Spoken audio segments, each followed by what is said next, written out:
Cześć, w tym filmie podsumuję nasz 10-dniowy wyjazd do Rumunii. Ile przejechaliśmy kilometrów, jakie były koszty paliwa, noclegów, jedzenia oraz atrakcji. Jeśli planujesz podobną trasę, ten materiał pomoże Ci oszacować budżet. Pamiętaj tylko, że podaję szacunkowe koszty, bo nie notowaliśmy wszystkiego co do grosza, ale wartości są bardzo bliskie rzeczywistości. Zapraszam.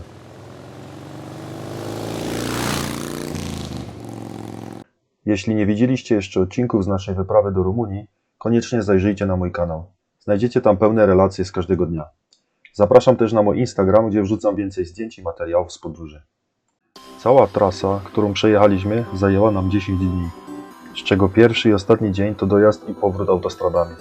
Przemierzyliśmy Rumunię zaczynając od Satu Mare, przez Sapantę i Wesoły Cmentarz, położony tuż przy granicy z Ukrainą na północy. Następnie przejechaliśmy przez wąwóz Bicas, Transalpinę i Transfogaraską, aż na południe w okolice Dunaju przy granicy z Serbią. Powrót odbył się przez miejscowość Arad i dalej przez Węgry do domu. Łącznie przejechaliśmy 3716 km. Każdego dnia rano tankowaliśmy do pełna, aby mieć zapas paliwa na cały dzień. Mój Tiger na autostradzie, zwłaszcza w pełni załadowany kuframi, spala znacznie więcej niż na lokalnych drogach. Łączny koszt paliwa na cały wyjazd wyniósł mnie około 1230 zł, czyli jakieś 292 euro. Jeśli chodzi o noclegi, spaliśmy w różnych miejscach, od hoteli, przez drewniane domki, po prywatne pensjonaty. Większość z nich nie rezerwowaliśmy wcześniej, tylko szukaliśmy na bieżąco. Staraliśmy się wybierać raczej niedrogie noclegi, ponieważ naszym głównym celem była jazda motocyklem i poznawanie Rumunii, a nie luksusowe hotele. Pierwszego dnia nocowaliśmy w Satu Mare, w hotelu Casa Transylvania, który zarezerwowałem dzień wcześniej. Zapłaciliśmy 240 lei za 2 osoby ze śniadaniem, czyli około 100 zł za osobę.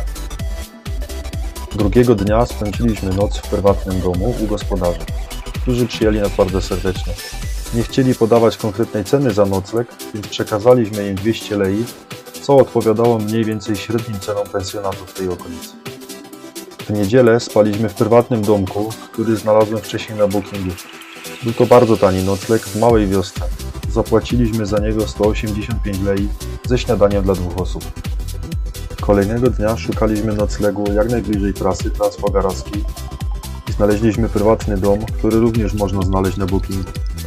Koszt wyniósł 177 lei, ale bez śniadania. 5 i 6 dnia spaliśmy w przepięknym miejscu, bezpośrednio na trasie Transalpina, które znaleźliśmy przypadkowo. Za domek dwuosobowy zapłaciliśmy w sumie 2 razy po 250 lei ze śniadaniem dla 2 osób. Bardzo polecam to miejsce. Świetna lokalizacja na wypad na trasę. W czwartek nocowaliśmy w drewnianych domkach w Małym Lasku.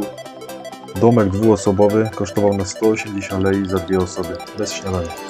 Przedostatnie miejsce, w którym nocowaliśmy, to również miejsce znalezione przypadkowo. Były to domki bliźniacze w dużym obiekcie z barem, restauracją i dużym basenem.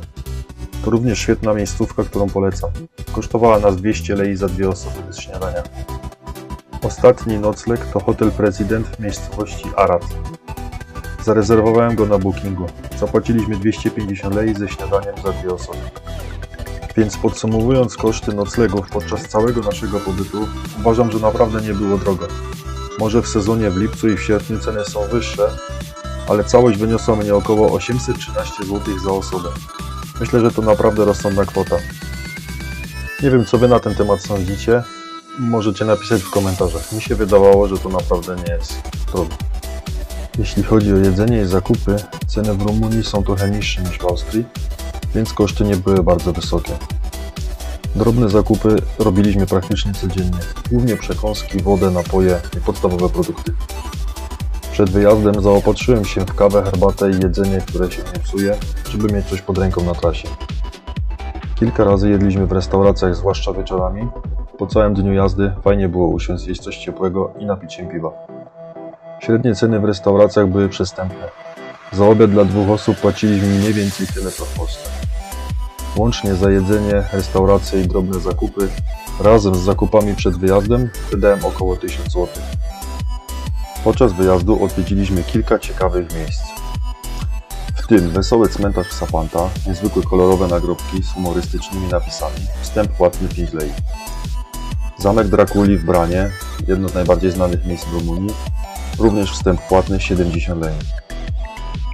Przejazd przez wąwóz Bikas, niesamowite widoki między stromymi skałami. Trasa Transalpina i trasa Transpogorawska, dwie najbardziej widowiskowe drogi w Karpatach. Pomnik Decebala, ogromna rzeźba wykuta w skale nad Dunajem. Po drodze zwiedziliśmy także Satu Mare, Braszów oraz kilka mniejszych miejscowości. W tych miejscach kupowaliśmy drobne pamiątki i suweniry, głównie jakieś magnesy i lokalne wyroby. Łącznie za wejście do atrakcji oraz pamiątki zapłaciłem około 180 zł, czyli jakieś 43 euro. Podsumowując cały pobyt w Rumunii, oto główne koszty. Paliwo 1230 zł, noclegi 813 zł, jedzenie, zakupy i restauracje 1000 zł, atrakcje i pamiątki 180 zł. Łączny koszt wyjazdu wyniósł mi około 3223 zł, czyli 769 euro. Czy to dużo, czy mało, musicie ocenić sami. Ja planując taki wyjazd nie skupiam się na każdym wydanym złotym. Mój cel to jazda motocyklem, poznawanie kraju, ludzi i kultury.